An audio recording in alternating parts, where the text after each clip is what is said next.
Tanghali na, so kakain tayo. Ang naisipan kong kainin ngayon ay sandwich. So ipapakita ko lang kung ano yung nilalagay natin sa sandwich. Paborito natin yan. So sige, let's go! So syempre hindi mawawala yung ating tinapay. Wheat bread. So healthy. Wheat bread eh. Sabi ni Doc Willie Ong. Tapos ang nilalagay nating meat, instead na patty, yung gawa sa baboy. Ito dito turkey. Turkey breast. Pakita natin. Ayan, no? So ano to eh, parang ready to eat na to eh. Ilalagay mo na lang siya kahit galing sa ref. Pero syempre mga Pilipino tayo, gusto natin medyo mainit. Kaya initin ko to. Ito yung cheese natin. Ayan, 52 slices. Ayan, no? Ayan. So lalagyan natin yan. Siguro isa lang. Tapos gusto ko may gulay. So ito, spinach. Sinasama ko lang siya, hihalo-halo ko lang. Para syempre, di ba, para healthy. Ayan, oh, yan, spinach, oh. Siyempre, sa mga sandwich, minsan may nilalagyan nila ng kamatis. So, ang kamatis, so may nabili yung aking, kapatid dito. Maliliit lang siya. Ayan, oh. So, lalagyan ko siguro mga tatlong piraso. Ito yung paborito ko.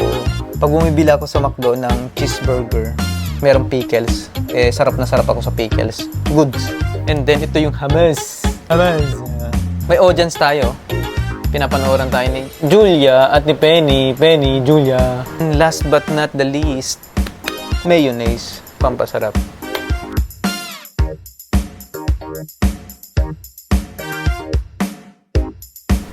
Ayan, nakaprepare naman na lahat yung ating gagamitin sa ating sandwich, yung mga ingredients. So, i-slice lang natin itong kamatis, pati yung pickles. Sa amin, sa probinsya, ang slice sa Tagalog, malalim na Tagalog sa amin. Yan, malalim ba? Ay gayata. Gayata. Gayatin mo o gayata. Hala, gayata na nang maumpisa na yung lutot namang gutom na baya naman.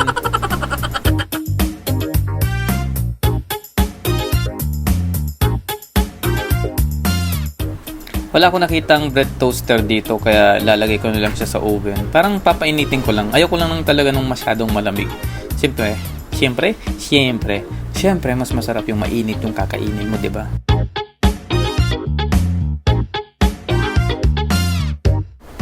Almost malapit na ang ating sandwich. So, ayun. Ikukwento ko nga lang pala.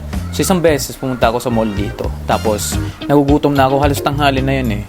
So, naghanap ako ng mga kainan. Siyempre, medyo bago pa lang ako dito.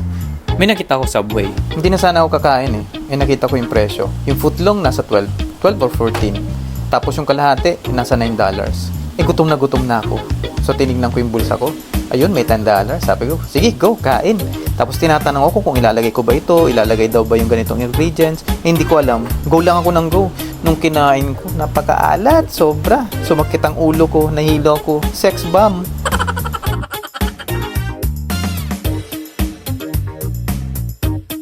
Kainan na.